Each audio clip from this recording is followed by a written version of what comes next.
75 students की थी। Now more people have join, तो आप सब लोगों ने व्हाट्सएप ग्रुप ज्वाइन कर लिया है?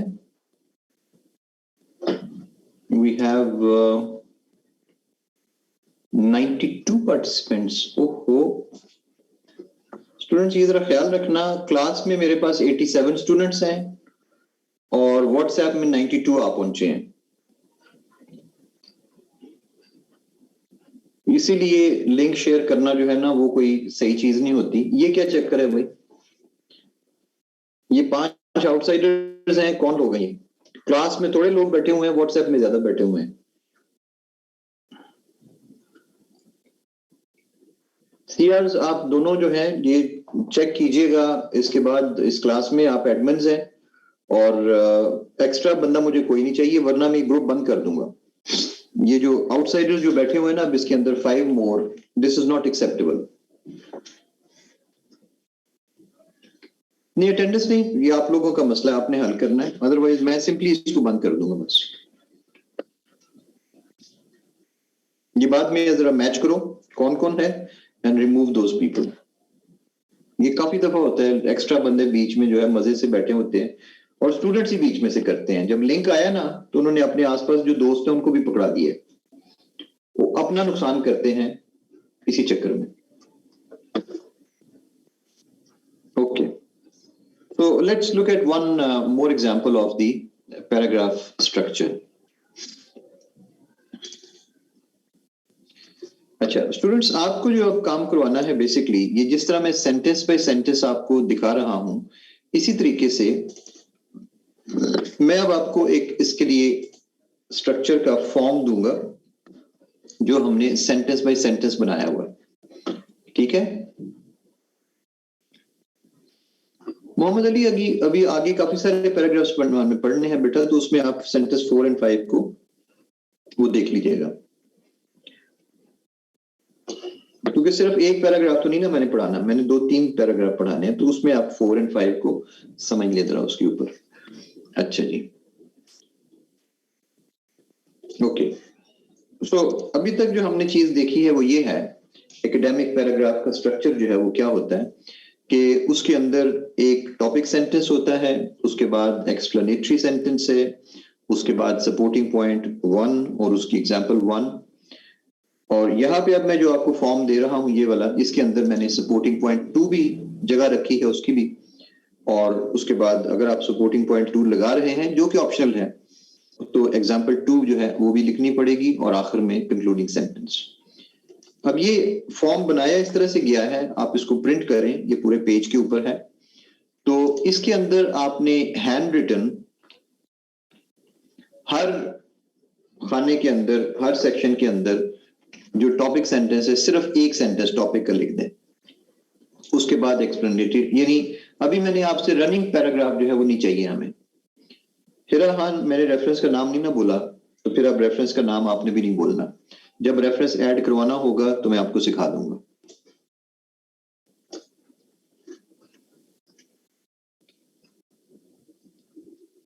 ओके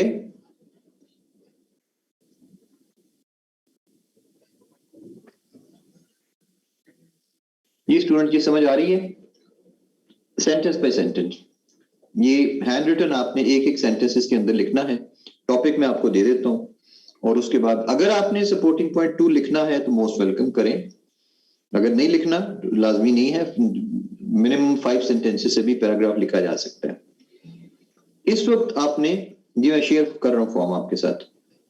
अच्छा, इस वक्त आपने ये करना है कि आप जब अपना पैराग्राफ लिखेंगे तो उसके आखिर में अपना नंबर ऑफ वर्ड्स जो है वो जरूर लिखें। आपने जितने भी वर्ड्स लिखे हैं, अभी होता तो 100 to 120 है, लेकिन पहले पैराग्राफ की प्रैक्टिस में मैं आपके ऊपर कोई पाबंदी नहीं लगाऊंगा कि आप 100 to 120 ही पूरे करेंगे, क्योंकि बाज लोग लंबे पैराग्राफ लिख जाते हैं। तो फिलहाल आपने जितने भी लिखे हैं, चाहे लेस लिखा है 80 वर्ड्स, 90 वर्ड्स, 100, 120, 150, जितने भी हो गए हैं, just right those words. Words count करने का तरीका क्या होता है? सारी चीजें उसके अंदर, prepositions, articles, everything is a word except for punctuation ये सारे, क्योंकि बाद लोग समझते हैं कि ए एंड डी जो है वो शामिल नहीं करना है। प्रपोजिशंस यस वो भी करनी है। So all of the words जो है वो आपने उसके अंदर वो करने हैं। अब मैं आपको इसी फॉर्म के अंदर बकायदा एक पैराग्राफ लिखा हुआ जो है, I will show you it's example now.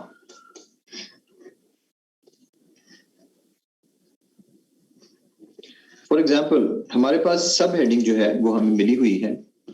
अब सब हेडिंग बेसिकली होती है जिसके ऊपर, अब ये टर्मिनोलॉजी है आउटलाइन की, वो हम नेक्स्ट क्लास में पढ़ेंगे। इस वक्त आप सिर्फ ये देखें कि सब हेडिंग के ऊपर जो है वो पैराग्राफ लिखा जाता है। तो सब हेडिंग हमें पहले से बनी बनाई मिलेगी, और चाचे ये आपको हैरान होने की जरूरत नहीं है कि जी टॉपिक सेंटेंस कहां से आएगा। टॉपिक सेंटेंस आपने उसी सब हेडिंग को एक्सपेंड करेंगे तो टॉपिक सेंटेंस बन जाएगा। इस पैराग्राफ की हेडिंग है efforts of pan Islamism in the Muslim world. Efforts of pan Islamism in the Muslim world.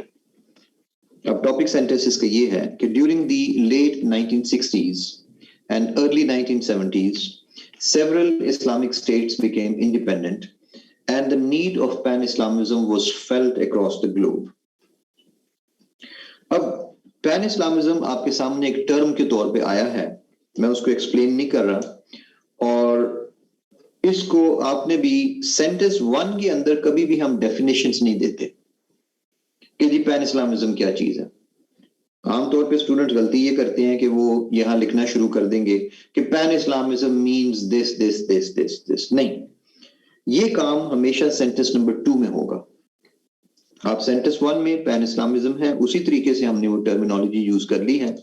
अब सेंटेंस 2 में चल के हम एक्सप्लेन करेंगे पैन इस्लामिज्म क्या है।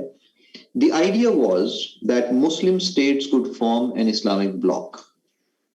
ये पैन इस्लामिज्म यानी जितने भी मुस्लिम मुल्क हैं वो मिलके आपस में अपना एक ब्लॉक बना ले। While the world was divided under the influence of two major superpowers, USA and USSR.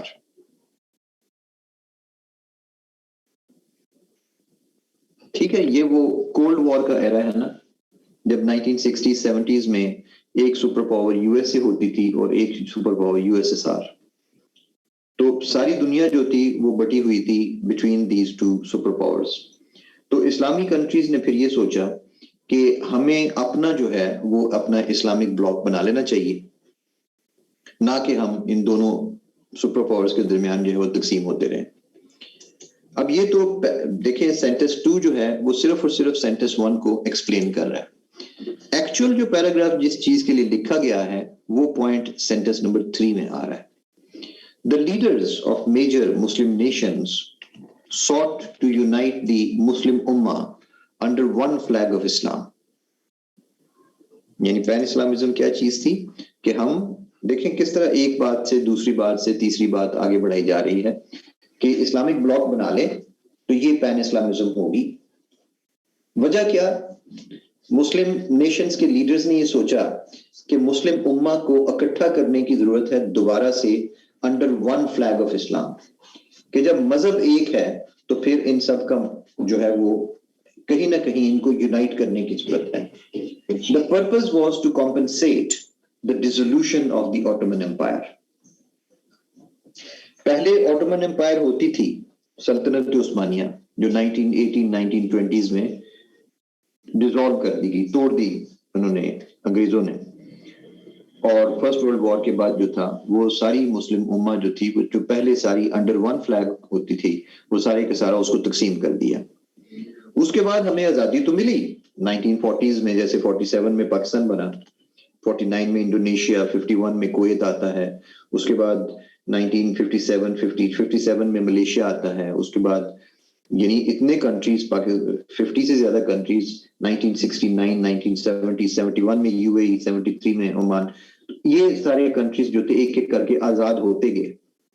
लेकिन आप अंदाजा लगाएं कि हम आजाद तो हो गए लेकिन पहले हम सारे इकट्ठे होते तो इस्लाम सारा मुत्तहिद होता था। लेकिन अब हम तकसीम होके, वैसे तो हम बड़े खुश हैं कि हमारी अपनी अपनी नेशनैलिटी है, अपने फ्लैग्स हैं, अपनी आइडेंटिटी है हमारी, लेकिन हकीकत में क्या हो रहा है कि वी वर ऑल डिवाइडेड। सो वो उम्मा वाला कॉन्सेप्ट जो था मुस्लिम उम्मत का, वो कॉन्सेप्ट टूट गया। तो लीडर्स ने ये सोचा, मेजर मुस्लिम नेशंस ने, कि हम दोबारा इकट्ठे हों और हम उम्मत का, इस्लामी उम्मत इकट्ठी हो, ताकि जो ऑटोमन एम्पायर से हमारा नुकसान हो गया था टूटने से, उसको डिसॉल्व किया जा सके। अब इसका एग्जाम्पल क्या है, एविडेंस क्या है? As a result of this desire, Organization of the Islamic Countries, OIC, was formed, and its first meeting was held in 1969 in Rabat, Morocco. See, सिर्फ बातें नहीं कर रहे हमने, ये नहीं, ये वाली बात उस वक्त तक एक्सेप्टेबल नहीं है जब हम कोई फैक्चुअल एविडेंस नहीं देंगे। फैक्चुअल एविडेंस ये है कि भाई OIC बनाई गई और उसके बाद उसकी फर्स्ट मीटिंग हुई, सिर्फ बनाई नहीं दी कमेटी, इकट्ठे भी हुए 1969 में मोरक्को में, रबात में इसका पहला इजलास हुआ। In this way, this shows that the efforts of pan-Islamism were not only conceived theoretically, but the Muslim Ummah also took practical steps to achieve that goal. तो हम ये नहीं कि पैन-इस्लामिज्म की बस बातें ही करते रहे theoretically, नहीं, बाकायदा मुसलमान कौमों ने इकट्ठे होके उसका प्रैक्टिकल स्टेप्स भी उठाए ताकि उम्मा को इकट्ठा जो है वो एक प्लेटफॉर्म पे इकट्ठा किया जा सके। सी स्टूडेंट्स, वही बात जो मैं बार बार आपको कह रहा हूं कि कैसे हमने सेंटेंस बाय सेंटेंस पूरी स्टोरी को आगे चलाया है। अच्छा जी, पैराग्राफ का एक चेक होता है। पैराग्राफ का चेक ये है कि paragraph should read like a mini essay. आप इसको जब पढ़ें तो बंदे को ऐसे महसूस हो, ये इसको लिखा ऐसे जाए जैसे एक मुकम्मल ऐसे है ये छोटी सी। अब ये देखो ना, यहाँ पे हमें टाइटल ये मिला ऐसे का, हमने उसके ऊपर एक छोटी सी ऐसे लिखी है जिसका ये इंट्रोडक्शन है, उसके बाद ये उसकी बॉडी है और उसके बाद ये उसका कंक्लूजन है। तो वो तीनों पार्ट्स इसके कंप्लीट हैं, कंक्लूजन भी है, इंट्रोडक्शन भी है और दरमियान में उसकी बॉडी भी है। आप एक और चीज गौर करें कि हमने इस पैराग्राफ में, इस मिनी एसे में बाहर से कोई चीज नहीं ली। हमने मतलब उसने टॉपिक दिया efforts of pan Islamism in the Muslim world, हमने उसी को एक्सप्लेन करते करते, और ये एक मुकम्मल ऐसे है अपने अंदर, इसमें कोई चीज ना हमने बाहर से ली है और ना ही हमने कोई ऐसा पॉइंट छोड़ा है जिसको एक्सप्लेन नहीं किया। Do you get my point? ये लगता है ना कि एक मुकम्मल यूनिट है ये पैराग्राफ।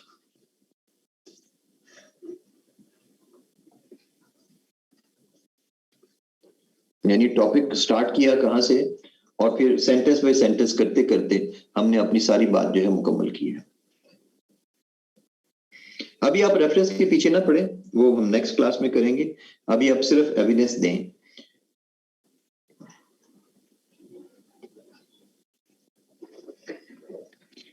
जी, मुझे जवाब बहुत थोड़े लोगों का आ रहा है, सिर्फ 10-12 लोग बता रहे हैं कि उनको कुछ समझ आ रही है। बाकी लोगों का मुझे लगता है या सो गए हैं या इंटरेस्ट ही कोई नहीं है, या कोई अगर समझ आ गई है तो भी बताएं, अगर नहीं आई तो जरूर बताएं। समझ आ जाए तो ठीक है, अगर नहीं आती तो मुझे जो है वो जरा जरूर बताएं।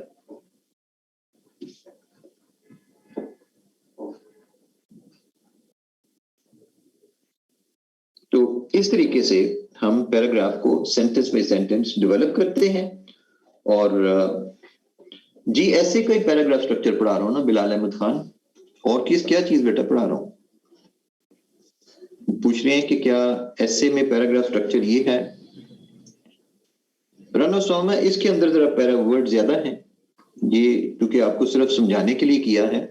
नेक्स्ट पैराग्राफ में आपको दिखाता हूं तो उसके अंदर वर्ड काउंट भी साथ दिखाता हूं उसका।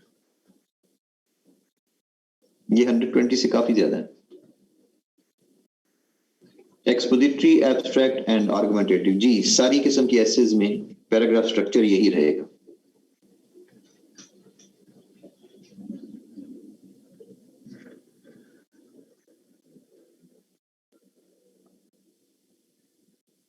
माशाल्लाह। ये स्टूडेंट्स क्या हो रहा है? पता चल रहा है कि आप लोग अपनी व्हाट्सएप चैट्स कर रहे हैं बाकी बैचेस में।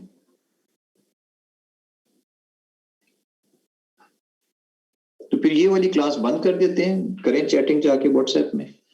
इधर टीचर आपसे सवाल पूछ रहा है और उधर पब्लिक जो है वो माशाल्लाह, मेरे सामने 85 स्टूडेंट बैठे हुए हैं जिसमें से 20-25 मेरे साथ बात करते हैं, तो बाकियों ने क्या तमाशा लगाया हुआ है?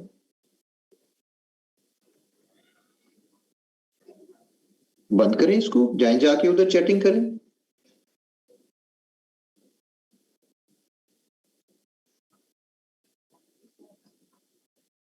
इसीलिए दरमियान में ना अचानक कोई ऐसा सवाल पूछते हैं कि जनाब वो ऐसे लगता है जैसे ये बंदा यहाँ क्लास में बैठा ही नहीं था हुआ।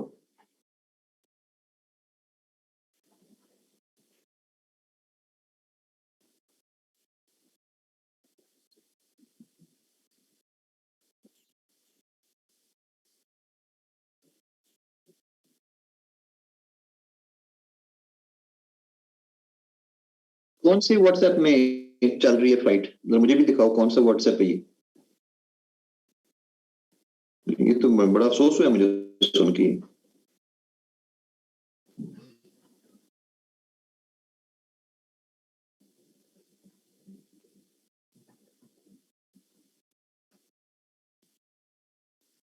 चलो ठीक है, फिर नूर को फिर उधर ही भेजें,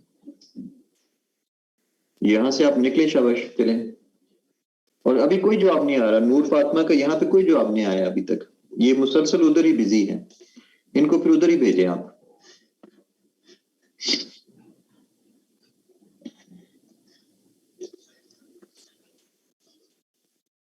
मैं इतनी इंपॉर्टेंट स्किल आपको सिखा रहा हूं और आप माशाल्लाह जो है वो देखिए उनका सलूक क्या चल रहा है हमारे साथ।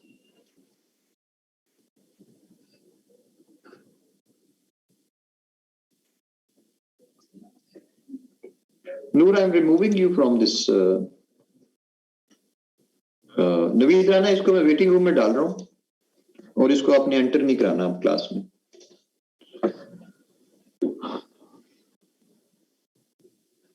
ब्रेक में टेक्स्ट किया था।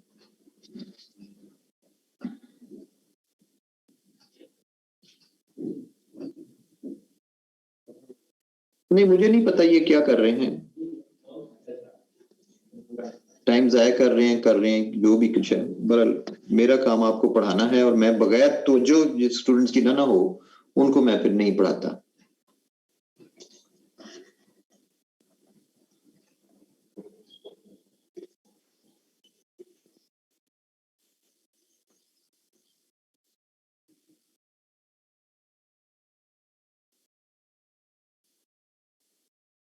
जी मैंने ज्वाइन करवा लिया, अल्लाह देता भी बाहर था।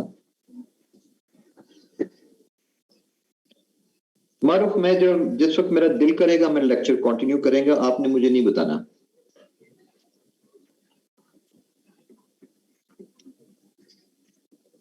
I set the pace of my lecture myself. I don't ask.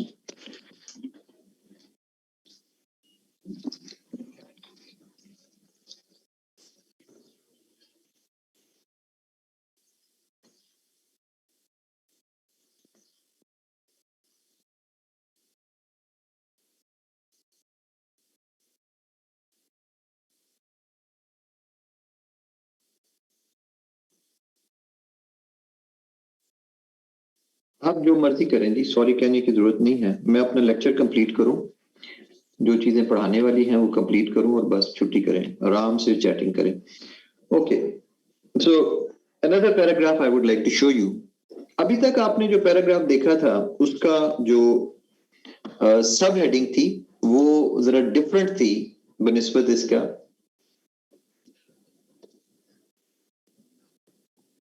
आगे चल के जिस अब मैं आपको सिखा रहा हूं कि सब हेडिंग जो आती है, सब हेडिंग आपको आउटलाइन से मिलेगी, जिसके मुताबिक मैंने कहा था कि टॉपिक सेंटेंस जो है वो हमेशा आप सब हेडिंग को एक्सपैंड करेंगे तो टॉपिक सेंटेंस बन जाएगा। मसलन यहां पे देखें कि the prospects of establishing peace have mostly been bleak in Afghanistan. हमें सब हेडिंग मिली bleak peace prospects in Afghanistan. इसके सारे वर्ड्स को यूज करना होता है टॉपिक सेंटेंस में। आप देख लें, ब्लीक है तो हमने ब्लीक यूज किया है, पीस है तो पीस है, प्रोस्पेक्ट्स का वर्ड भी यूज हुआ है इन अफगानिस्तान। तो always use all the words of the sub heading. बाद लोग क्या करते हैं कि सब हेडिंग कुछ और लिखी होती है, आगे चल पड़ते हैं उससे, वो नया जो है वो शुरू कर देते हैं टॉपिक सेंटेंस। नहीं, उसी सब हेडिंग को एक्सपैंड करें। The prospects of establishing peace have mostly been bleak in Afghanistan. The reason is that throughout the history of this country, Afghanistan has seen little peace in its totality. अब जाहिर है अगर मैं इतनी बड़ी बात कर रहा हूँ सेंटेंस टॉपिक सेंटेंस में, सारी दुनिया अफगानिस्तान में अमन कायम करने की कोशिश कर रही है, और मैं कह रहा हूँ कि जी इसके अंदर यहाँ पे पीस कायम होना जरा मुश्किल ही नजर आता है, इसके ज्यादा ब्राइट चांसेस नहीं है। तो फिर मेरे पास स्ट्रॉन्ग रीजन होनी चाहिए। रीजन ये है कि that throughout the history of this country Afghanistan has seen little peace in its totality. यानी पूरे मुल्क को अगर देखा जाए ना, तो इसमें हर वक्त कहीं ना कहीं पे छोटी मोटी ठूठा जो है वो लगी रहती है। सना खालिद, अगर आप वर्ड्स चेंज करेंगे तो फिर वो ना रहा, वो सब हेडिंग तो ना रही। सब हेडिंग में आने का मकसद ही क्या था अगर आपने आगे चल के वर्ड्स चेंज करें? जी सर। अच्छा जी, तो अब ये हमने टॉपिक सेंटेंस जो है कहां से निकाला है? सब हेडिंग से निकाला है। सेंटेंस 2 में क्या किया है? जो हमारी जो टॉपिक सेंटेंस था उसको एक्सप्लेन किया है कि मैं ये जो कह रहा हूं ब्लीक, तो क्यों कह रहा हूं, उसकी रीजन दी है। ओके, अब मेन पॉइंट क्या है? मेरा सपोर्टिंग पॉइंट ये है कि क्यों अमन मुश्किल है वहां पे। The land of Afghanistan with its mountainous terrain is somewhat responsible for the warring history of this country. Basically, इस मतलब अगर अफगानिस्तान को सैटेलाइट से देखें तो हम देखते हैं कि सारा पहाड़ी इलाका है, बहुत कम कहीं मैदानी इलाके हैं, या वहां पे सहरा है एक बहुत बड़ा उसके अंदर। तो सारा जो अफगानिस्तान है उसके अंदर माउंटेनस टेरेन है, और शायद यही वजह है warring history of this country कि इस मुल्क में क्यों लड़ाई क्यों लगी रहती है हर वक्त।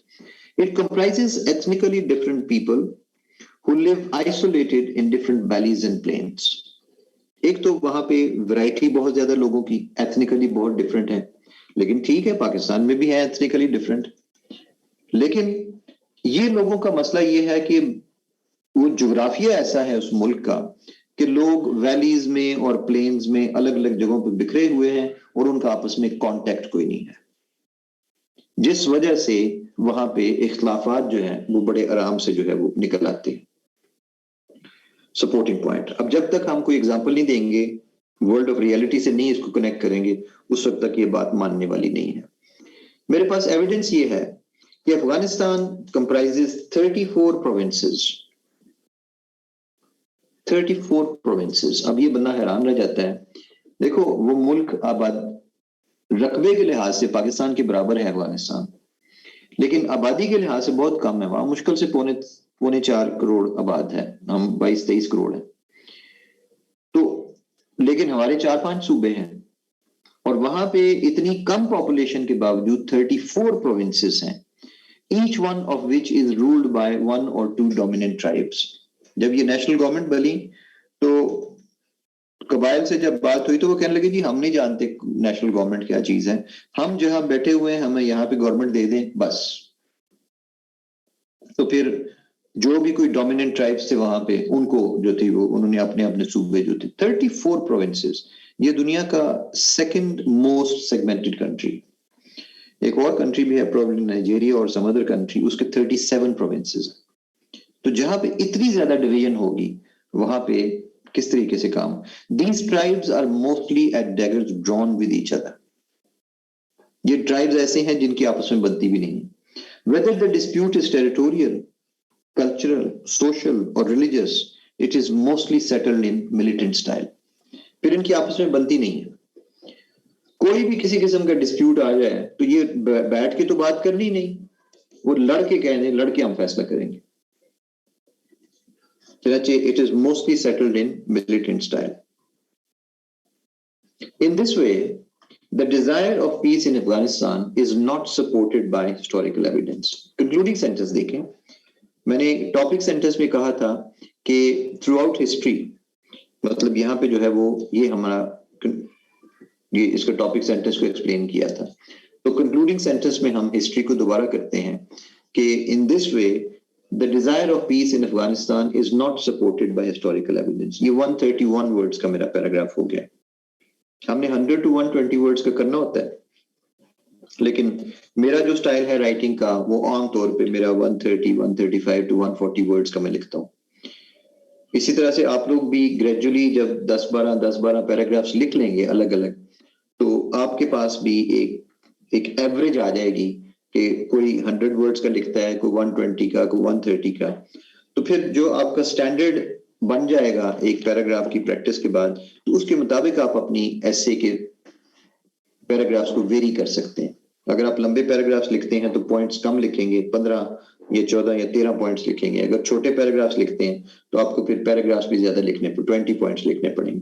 इस तरीके से हम अपनी लेंथ ऑफ द एसे को कंट्रोल करते हैं. बस स्टूडेंट्स, ये एग्जांपल्स मैंने आपको 2 दे दी हैं. इसके ऊपर भी वही चेक लगाएं. Do you think it is like a mini essay? हमने बात की, हमें टॉपिक मिला bleak peace prospect in Afghanistan. हमने पूरा ये उसका इंट्रोडक्शन है, फिर उसकी बॉडी है, और उसके बाद जो है वो उसका कंक्लूडिंग सेंटेंस. मुकम्मल उसने अपनी बात स्टार्ट की, आपने देखा पूरा पैराग्राफ डेवलप किया, हमने कंप्लीट उसको कॉम्प्रिहेंसिव अंदाज से अपनी बात की.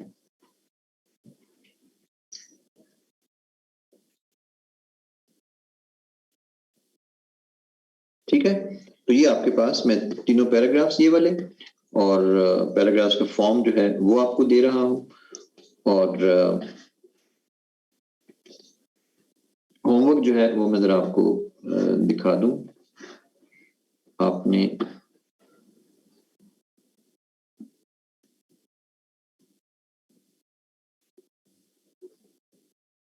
ये आपका होमवर्क है. ये बॉडी पैराग्राफ जो है वो मैं आपको भेज देता हूँ, फॉर्म भेज देता हूँ. उसके अंदर इसके ऊपर आपने टॉपिक लिखना है.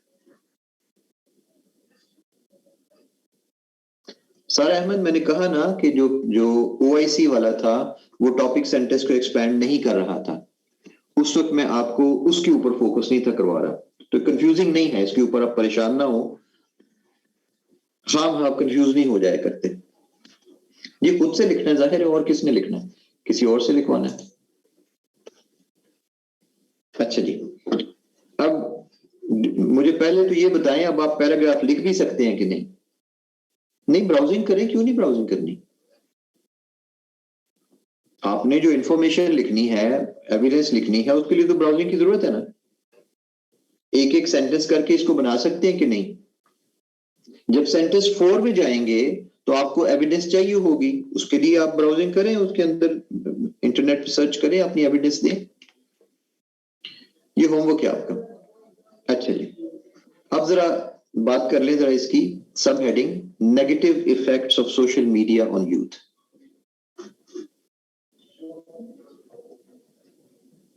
जरा टॉपिक देखें, आपको टॉपिक समझ आती है. Write a paragraph for this sub heading for the academic paragraph structure.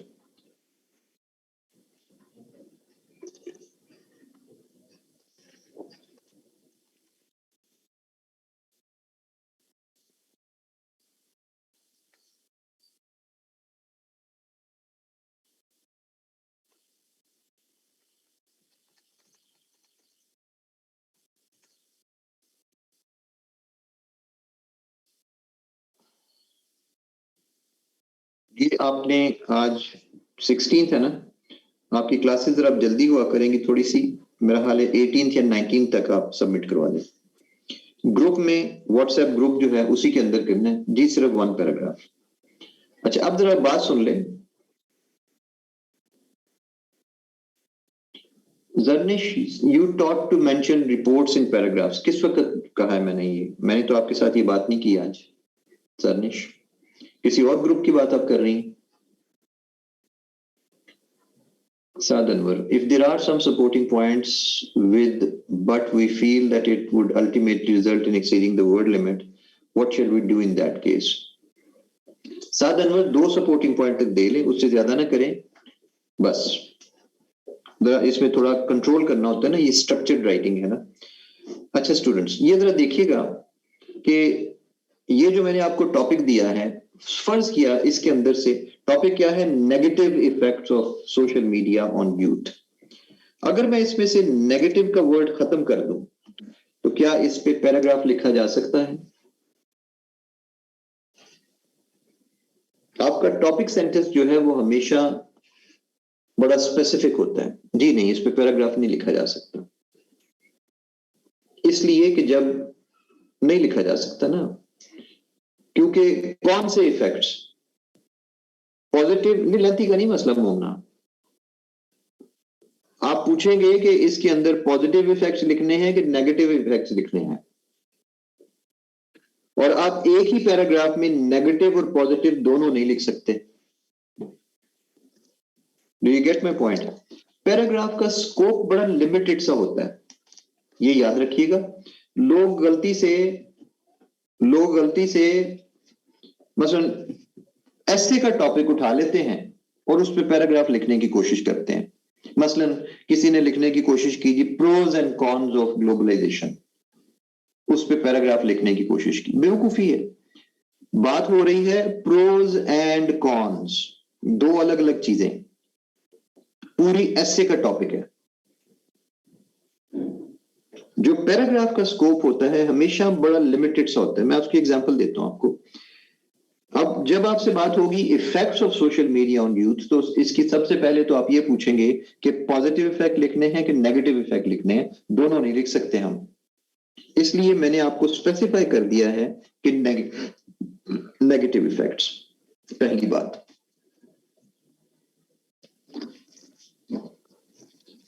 अब जरा मुझे ये बताइएगा कि इफेक्ट्स किस किस तरह के हैं।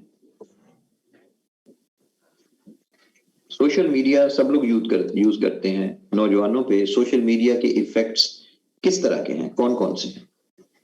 नहीं, पॉजिटिव एंड नेगेटिव बोथ की बात नहीं हो रही सबा, सिर्फ नेगेटिव करने हैं। मेंटल इफेक्ट्स हैं, आइसोलेशन है, टाइम वेस्टेज है, साइकोलॉजिकल इफेक्ट्स हैं, लॉन्ग टर्म भी और शॉर्ट टर्म भी। एक बात करो ना अब्दा, एक बात करो, सोशल आइसोलेशन है, वेस्टेज ऑफ टाइम है, बिकम एडिक्टेड। इसका मतलब ये कि इफेक्ट्स काफी सारे हैं। अब मैंने कौन सा स्पेसिफाई किया है? मैंने कोई स्पेसिफाई नहीं किया, मैंने नेगेटिव स्पेसिफाई कर दिया है। अब आगे आपका काम है कि आप इसकी कोई सा एक इफेक्ट जो है वो आपने लेना है। Do you get my point? आपने दो चीजों पे नहीं लिखना, यानी आप डीपर्सनलाइजेशन एंड फिजिकल एक्टिविटी दोनों पे नहीं लिखेंगे। आपने अगर फिजिकल एक्टिविटी का ले लिया है तो फिर फिजिकल एक्टिविटी पर ही लिखेंगे सिर्फ। अगर साइकोलॉजिकल कॉजेज ली है तो फिर साइकोलॉजिकल पर ही लिखना है, उसके दरमियान और बातें नहीं देनी।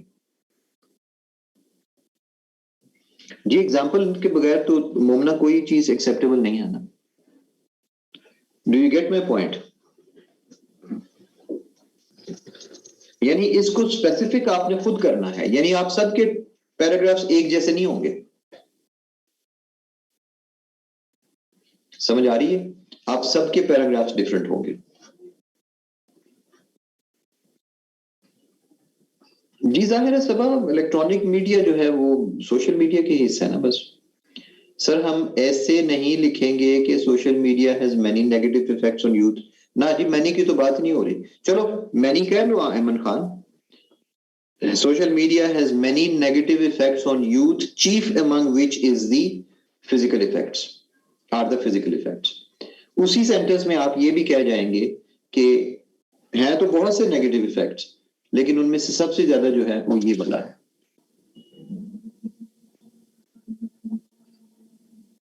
जी वेस्टेज ऑफ टाइम है तो उसके अंदर डिजीजेस नहीं लिख सकते।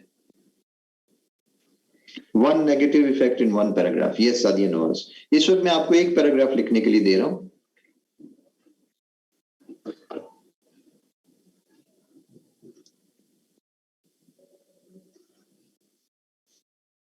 ओके स्टूडेंट्स, बस ये मेरी एक्सप्लेनेशन जो है पैराग्राफ राइटिंग के ऊपर वो कंप्लीट हो गई है। प्रॉपर पैराग्राफ लिखना है या फिर सेंटेंस बाय सेंटेंस फॉर्म में। सेंटेंस बाय सेंटेंस फॉर्म में उसामा आपको फॉर्म दिया है ना, उसके अंदर लिखना है। रनिंग पैराग्राफ नहीं चाहिए मुझे। जी जाहिर है शायद साइकोलॉजिकल इफेक्ट्स में डिप्रेशन है, एंजाइटी है, स्ट्रेस है। आबदा खान क्या क्वेश्चन है तुम्हारा? वेस्टेज ऑफ टाइम लिखेंगे तो डिजीजेस नहीं लिखे। मैं पहले जवाब दे दिया तुम्हारा जी। रिजल्ट्स के बारे में बता दो, रिजल्ट्स बड़ा जबरदस्त आया है सीएसएस रिजल्ट। ऑलरेडी हमें पता था कि मतलब जो स्टूडेंट्स पास हो चुके थे, ये तो अब वो सिर्फ इंटरव्यू पास हुए हैं तो उसका रिजल्ट आया। और आपने देख लिया होगा ऑलरेडी सोशल मीडिया में भी कि नोआ ने सबसे ज्यादा पाकिस्तान में सीट्स जो है सिक्योर की हैं। 36% ऑफ द टोटल जो है वो